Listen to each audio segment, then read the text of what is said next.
as you already seen the title, if you feel that this title is very sensitive, you're very sentimental, or you're very sensitive, I request you to just leave.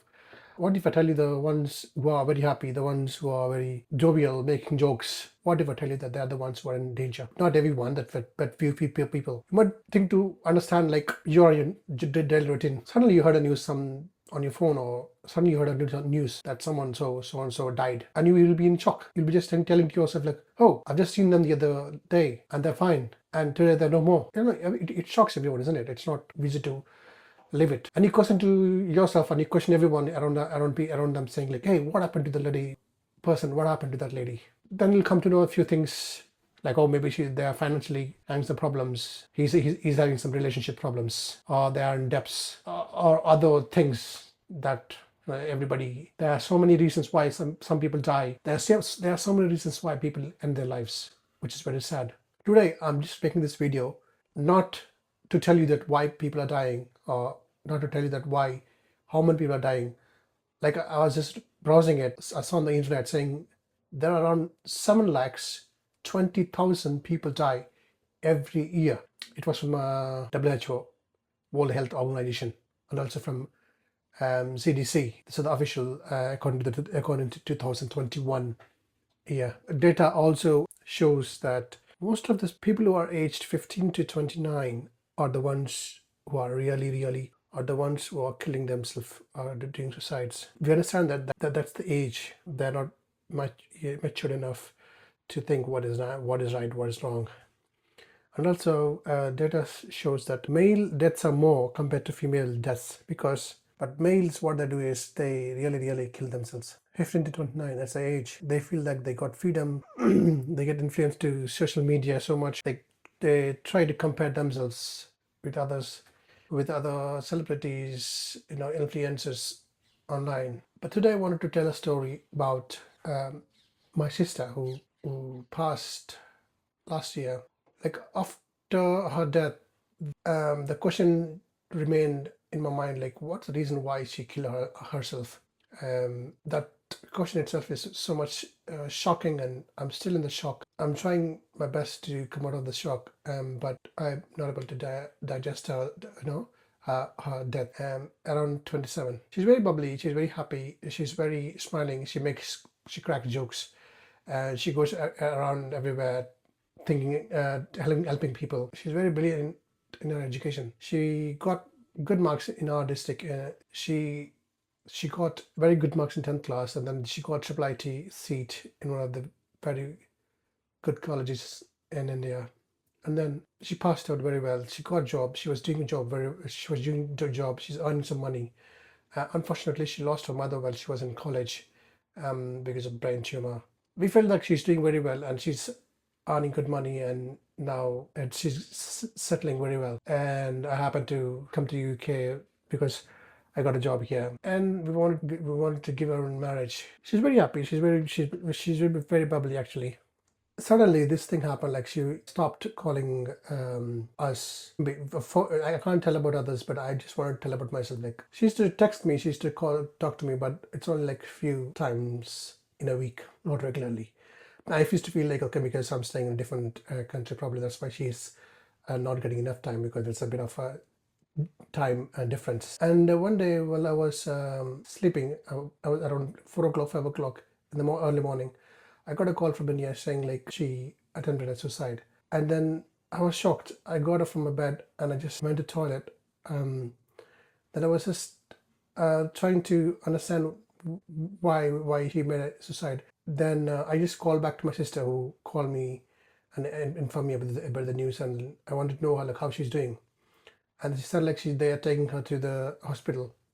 I was just in thinking, because nothing should happen to her. She should be fine. Then after a few minutes, when I was in contact with my sister, who is also traveling from a different place to see her, and then they're trying to help her to suction out everything, whatever she has ingested, because she took some pesticides, because my uncle is a farmer. I thought like she's going to come out, but then after a few minutes of time, I heard a news saying like she passed away, and they tried to do CPR and all stuff, but she we could not able to save her. That question of like she's no more, that question itself like made me think why she have to kill herself. Like clearly remember that the previous day I just had a chat with her. Like I just talked with her on the phone, saying like, "Hi, Ma, how are you? Are you okay? How is life going on?" Because she's also working in different place, and she came home to see her parents. She's just fine. She's very happy, and I thought like, okay, it's good. But then when I heard this news, it was very very surprising, and then shocked me so much that I I, I could not able to digest even today. And I was trying to understand like, why people just end themselves. And their lives. That shocking thing is always there in relatives, friends, family members, everyone. I wanted to understand a few things that I wanted to tell you because so that it helps all of us in saving our friends, saving our sisters, brothers, and our friends and relatives and parents who are also very, very dear to us. We don't want them to lose. Just try and find this warning signs. Well, I was talking to my sister who's traveling from a different place to visit my cousin. She just said like few things to me the other day. That week I think that week she was trying to call my sister and say like, hey, how are you, make sure you are okay, take care of your son, take care of your parents. And also I was told by my sister that she gifted a gold chain to my sister's son. That never happened. That's a bit of a very valuable gold chain. And I asked her why did she give that to him. I know it's a good thing to give, but then I had a question mark. Then I thought like maybe she just wanted to gift it. She also saying to herself like why she's not getting married and all. Because there are a few times when she got some marriages proposals, but then she's been rejected. That's one of the bad things that unfortunately in our native places, because she's little short and then she's a little black in complexion. She has it always low self-esteem because of this, and the social media is so much that they show beauty is only like people who are tall, people who are like bright, people who are brown, people who are white. They're the ones who are beautiful, but that's not the real world is. If you ask people who live together for 50, 60 years, and when they ask them what's the real beauty, they say it's not the color, it's not the stature, it's not the money, it's the good heart. If someone's having good heart, that's rich. Probably sometimes like people take time to realize that point. Going back to this topic again, there are a few things we have to realize, like when they're very, very happy, when they are like so much relaxed, that means they're showing over concern, like hey, you look after parents, look after yourself, or live happily, stay happy. So all those things, like those are the warning signs that we have to realize and take action, say like hey, are you okay, something like that. And also if they're overly, a second point is like I want to tell you is if they're overly spending money on you, if they are trying to repay all the debts, they're trying to call you suddenly and say, "Hey, you gave me so and so. You gave me some money. Remember like 2 years ago, 3 years ago. This is the money I'm giving back to you." And like you normally don't expect them to give back, but they give back to you if it's small or large amount. Um, I mean, they're trying to just they're trying to give back all the things that they owe to people, so that they don't want to go with guilt. They're like, oh, I have to give that, I have to give that. If they're spending so much money on things like they're buying you gold, they're buying you nice, phones or computers, or they're buying you whatever you like. It's, I mean, not in a bad way, but it's something like you need to have a warning sign. But my sister also saw like why she have to kill herself. Like she had that low self-esteem, that she's not beautiful and she's not having good height and all the stuff. So that's few things that we should be able to keep in our mind, to look for, tell them like, hey, this is not what really the beauty is.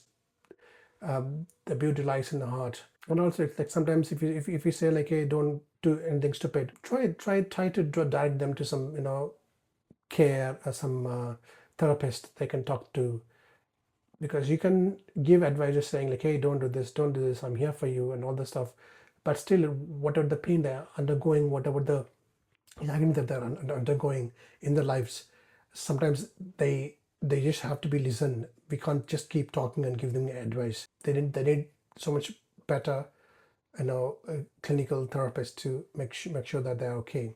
I know this kind of things are not available in most of the places, most of the countries like India, Bangladesh, or Pakistan, other Southeast Asian countries. But I think the government should take steps in doing these things, because as the technology has increased, and then people are more clinging to their phones, and don't want to spend much time with the people around. They wanted to stay alone, and then loneliness causes quite a lot of depression, and then people have a lot of mental health problems. We only see that the only problem that the world is having is the health problem, not the mental health problem. Sometimes they see a mental health problem as a stigma in few developing countries, like, oh, is she having a psycho? She's a psycho. She's a psychiatric patient. That stigma should go away. Health is, you know, health is having a physical health, a mental health, a social health, a financial health. All these things is health, not one little physical thing is health. And also, I know we can't trust in the governments and a lot of agents to save our loved ones. It's us. It's we have to take responsibility in helping our sisters and brothers and loved ones, parents who are really going through this tough life. They just can't tell us. They can't express their feeling to us. Maybe we are not approachable. We are not approachable to listen to them and to talk to them. They feel like nobody can help me, and they just keep that thing in their mind, and then they don't talk to anyone, and then they can just marks themselves with a good smile, and then suddenly one day we just hear the bad news. So this video is something which is very personal to myself, and also I just want the ones who are watching this video to understand and then take actions necessary to save our loved ones.